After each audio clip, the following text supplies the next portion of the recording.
Hello my dears, welcome back to Whispers of Turkish Stars. Before we dive in, make sure you're subscribed so you don't miss any of our updates. I adore you all, now let's begin, and please watch until the end. Rome awoke under a blanket of hush this morning, a city that usually hums suddenly holding its breath. Outside San Camillo Hospital, a sea of cameras, notepads, and trembling hands formed a quiet vigil. Reporters, fans, and strangers stood shoulder to shoulder, eyes fixed on the glass doors.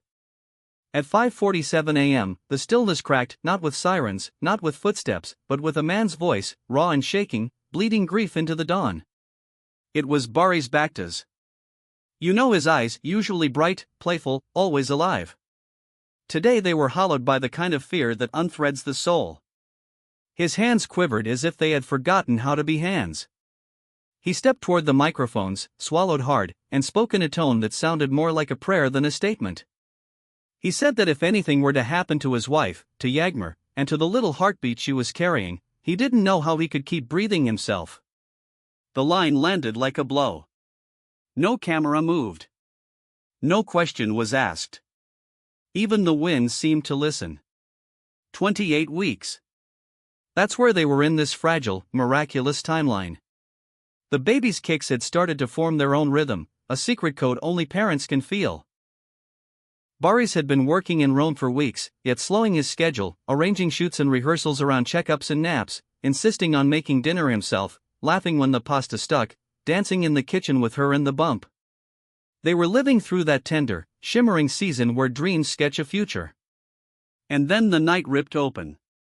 At 2:15 a.m. on May 20th, a sound cut through their apartment that no one ever wishes to hear.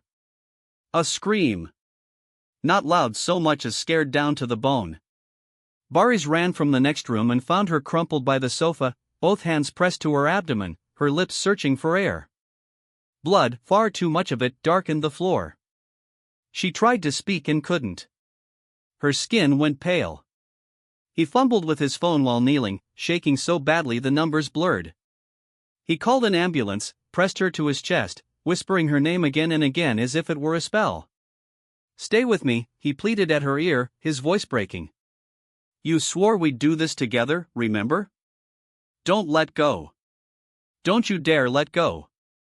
The sirens cut through the night, a silver line slicing the city. Neighbors peered from windows, whispering prayers. In the back of the ambulance, Barış held her hand, which felt colder than it should, and tried not to look at his shirt, now soaked in the color no one wants to see. He kept talking to her, repeating her name like it anchored her to the world. When they reached San Camillo, the team was ready. Nurses in steady motion, the metallic scent, the bright lights. A doctor shouted an order. An emergency C-section was the only road left. The baby was running out of time. Barış's voice, usually soft when he's scared, rose into the corridor. "Not yet," he cried, as if time might turn back. "It's too early. Please, don't take her away from me." They tried to reassure him, but panic is louder than reason. He sank to the floor, elbows on his knees, forehead pressed to his hands. He said only one truth, over and over, a thought that had become the pulse beneath his fear, that without them, he was nothing. He said it quietly, then he said it like someone drowning says air. At the same minute the sun was thinking about rising, 5:47 a.m., the surgical doors closed on a world he couldn't enter. He stepped out to the cameras with a shirt streaked with crimson, hair crushed by his own restless fingers, and that stunned, desolate look of a man suspended above an abyss. He didn't wait for a question. He just told the truth with trembling lips, that his wife, the person who made his life make sense, was in there and that their child needed oxygen, needed time, needed a miracle, and that if one didn't arrive, he wasn't sure he could carry on living like he was supposed to. Inside the theater, the line between heartbeat and silence blurred. In a moment that stretched a lifetime, Yağmur's heart paused. For 40 seconds, machines marked the absence. For 40 seconds, the room became a battlefield of trained hands and fierce, focused will. And then, slowly, a rhythm returned. Outside, word reached Barış, and he crumpled, not from weakness but from everything: prayer, fatigue, terror, colliding in him at once.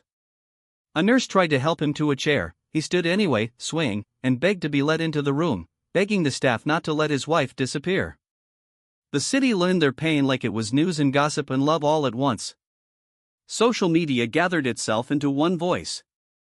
Messages poured in, little candles of words floating through the dark.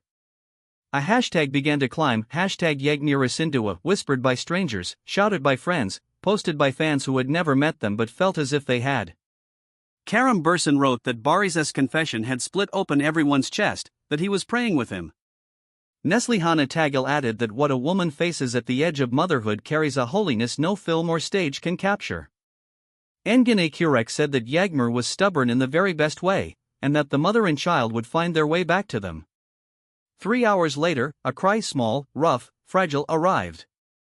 A baby boy, so early that his skin looked almost translucent, reminding everyone how delicate beginnings can be. His lungs weren't yet ready for this world and needed help, so they carried him in swift, gentle hands to a glass house filled with warm air and softly blinking lights. And though the monitors beeped like distant metronomes, there was something vast in that tiny presence, proof that he had decided to come. As for Yağmur, the storm inside her body eased its grip, bit by bit. Critical but steady, those were the words that traveled out to where Barış stood agonizing over each minute. When he returned to the microphones, he had stopped shaking as violently. His face was wet but calm, as if he had surrendered to hope out of necessity. He told everyone that their son was here and his wife was still with them, but that this wasn't victory, not yet. He asked for prayers, for patience, for gentle thoughts. If they keep breathing, he said, voice scraping the air, then I do too. Later, once the doctors stabilized the baby as much as a baby that small can be stabilized, they let Barış stand beside the incubator. He placed his palm against the plastic and whispered as if his words could travel through air and wires and skin. He told his son that his name would be Hope, because that was what his mother clung to with every beat of her heart, because that word had kept them walking through a night that wouldn't end. He promised they would raise him together, always together, that he would learn his mother's laughter, which sounded like light. Every morning now, as the city begins to stir, Barış makes his way to intensive care. He learned the rhythm of washing his hands, the ritual of gowns and masks, the choreography of stepping close without disturbing the fragile world around her. He spends his 15 minutes reading to her. Not the headlines, not the messages, but poetry, soft verses about rivers and return, about sleeping fields and the sun that knows how to wait. He tells her the parts of his day that don't matter and also the parts that matter too much. Then he walks down the corridor, slower than he used to, and leans toward the incubator, giving the boy a new story each time, a story of a father who figured out how brave he could be. At night, when visiting hours close and the building turns quiet, he chooses a spot outside the doors and sits. He watches the revolving lights of ambulances come and go like strangers' storms. He drinks bitter coffee gone cold. Sometimes he talks to no one. Sometimes he talks to them anyway, one on each side of him in his imagination, and says that one day they'll come out together into the same night air, and he'll make some goofy joke, and she'll roll her eyes, and the boy will grab his finger, and they will walk to a car that suddenly feels like a chariot. The head physician at San Camillo, Professor Alessandra Ferri, stepped before the press later with the care of someone who knows how words can break or build a family. She explained that Mr. Baktaz's presence had done more than steady the room. It had threaded something energetic and necessary into his wife's recovery. The numbers, she said, were turning in the right direction. The baby's lungs were learning. The danger had not disappeared, but the worst cliff seemed to be behind them. The risk of losing Yağmur had fallen substantially. Encouraging, she used that word, and it landed like a lifeline. This isn't a fairy tale, it's something realer and therefore stranger. It's fear braided into love, terror braided into endurance. It's a man who entertains millions brought to his knees by the two people who make him more than his fame. It's a woman, an artist, a daughter, a friend holding on at the edge and then inching back with a strength that doesn't need an audience. And at the center, a boy so small he can't know what he's already done, joined two people even tighter, pulled a city together, reminded the world that time can hurt and heal. Late yesterday, a nurse told me something small and enormous. As she adjusted the lines and checked the monitors, she saw Barış pull a folded paper from his pocket. The edges had been handled so much they'd gone soft. He read a stanza to his wife about winter learning it cannot last, about a horizon that refuses to stay gray. He placed the page beneath her hand as if her fingers might claim it in her sleep. And when he walked out, he masked quickly, and then paused, staring at the doors to the neonatal unit, breathing in, breathing out, steadying himself for another story he would tell their son.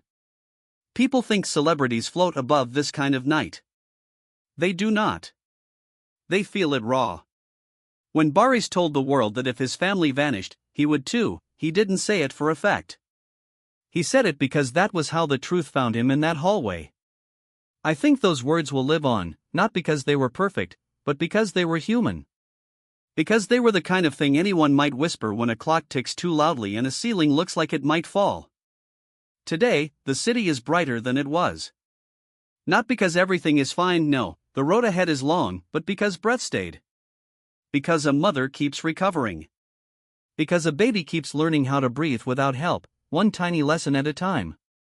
And because a father decided to believe in mornings again. This is the part of the story where strength looks like sitting still and trusting the machines and trusting the hands and trusting the hours to pass.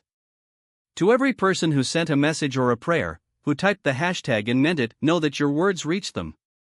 The circles around us tighten in times like these, and strangers become something else, quiet companions in the waiting. The family has asked for privacy, yes, but they can feel your love pressing gently against the hospital walls. We will keep you updated as we learn more. For now, hold this with tenderness.